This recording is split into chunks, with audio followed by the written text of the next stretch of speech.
Start your habit of continuous learning today. Visit nomadphp.com.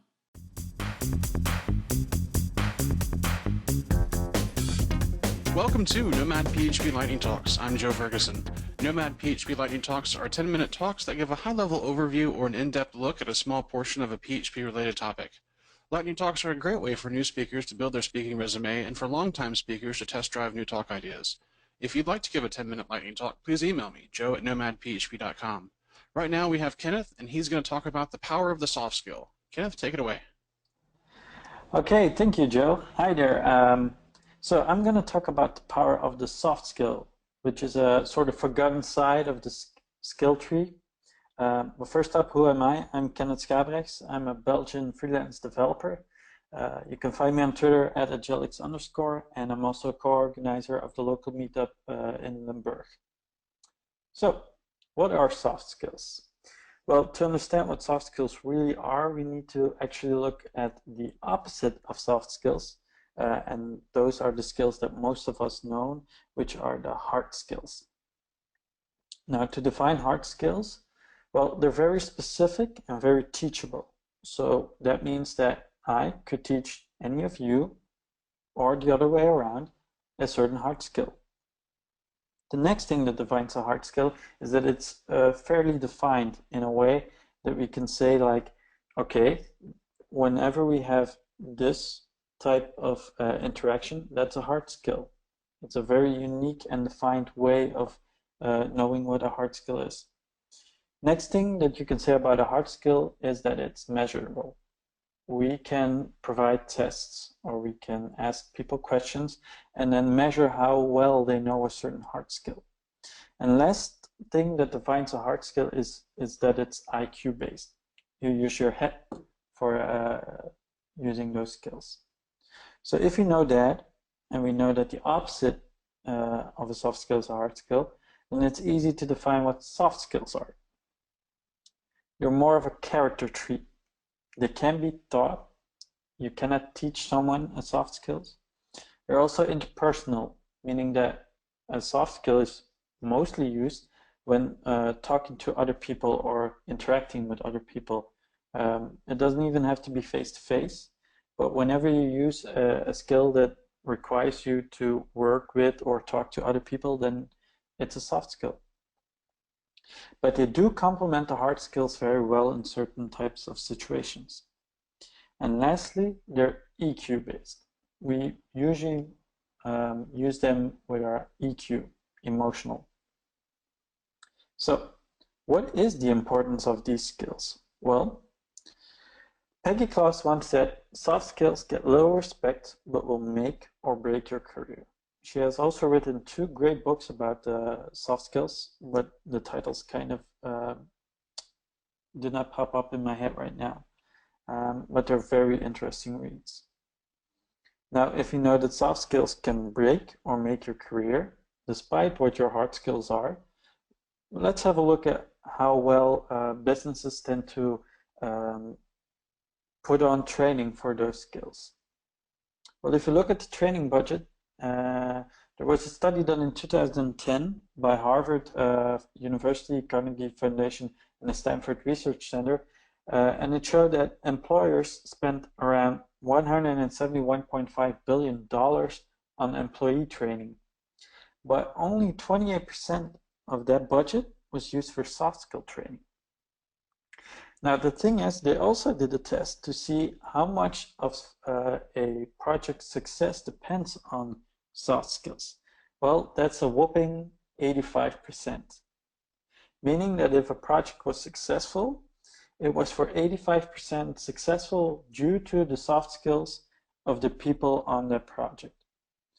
Now, I think it's clear for all of us that, if you only spend 28% of the budget on those skills, but they make up 85% of the success rate, well, it's not really equal, and we should spend a lot more of the budget on soft skill training. Now, the thing is, when do we use our soft skills? Well, that's easy. We use them every day, all day, and we don't even think about it, we don't even know it, we don't even realize it that we're using it. So I've gathered a list of some of the what I believe are important skills for developers, and I've added ways how we can not so much teach others because they're unteachable, but we can focus on certain things we do to improve our soft skills. Now again, remember these are not measurable. For example, if we look at charisma, we cannot measure how charismatic someone is, but there are things we can do to impose on others that we are more charismatic than we were in the past, for example. So the first one is communication. Communication is a very important part of our work, and if you do not realize that, then I think it's time to look in the mirror, because we do it every day. We talk to our coworkers, we talk to our project managers, our clients.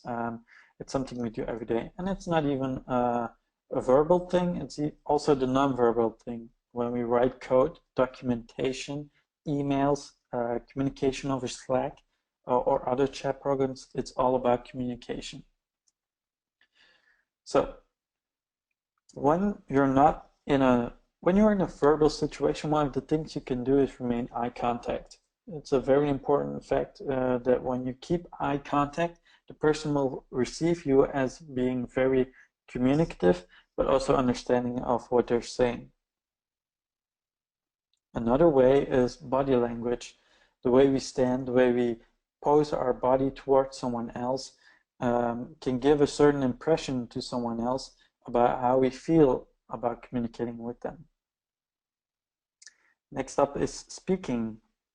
The way we speak, the stop words we use, the way we return the things people tell us.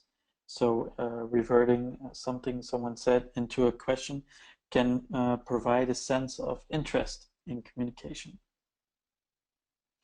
Ask and repeat. So what I just said is when someone tells you something and you repeat it back in a question form, it also gives a sense of really being interested in communication. It's also important to learn how to manage the conflicts. And networking in local meetups or through conferences is a great way to improve your communication. And the last important part of communication is, of course, empathy. When we try and we use empathy, a lot of people will open up a lot more to communication. So it's really important to listen. Next up is decision making. I think we all know that decision making is a very important part of our jobs. What frameworks do we use? What solutions will we use to certain problems that we have in the code or on a business level? So what can we do to improve them? Well, the important part is you should not delay decision making and keep emotions out of the equation. A lot of people tend to mix the emotions into their decisions. When they're angry, they make, for example, decisions that will hurt another party, while it may not be the best decision to make. It's also important to know the significance of the decision. If we're going to decide on a framework, it might be much more important than deciding on whether to use a certain function or not, or how we're going to write that function. Then another part is research. It's very important to research all the factors that you have for making the ideal decision. And when nobody wants to take charge, for example, in a meeting, try to take it. I mean, you can make a bad decision, okay, that's a risk, but at least you took charge. You showed leadership, which is also a very important soft skill. And if you do make a mistake, don't dwell on it.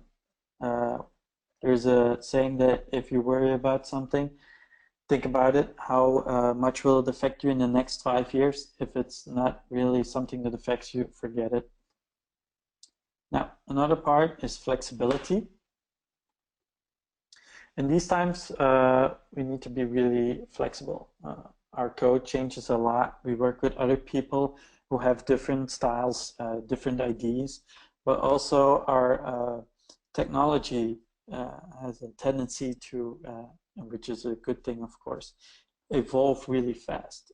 If you look at front end, for example, those guys come out with something new every week or every month, so to speak. So it's really important to step out of your comfort zone, learn new things, both tech-wise, non-tech-wise, to keep that flexibility. And what can help you in this is to say yes to certain challenges. Write a certain part of the code in a different way or a different style.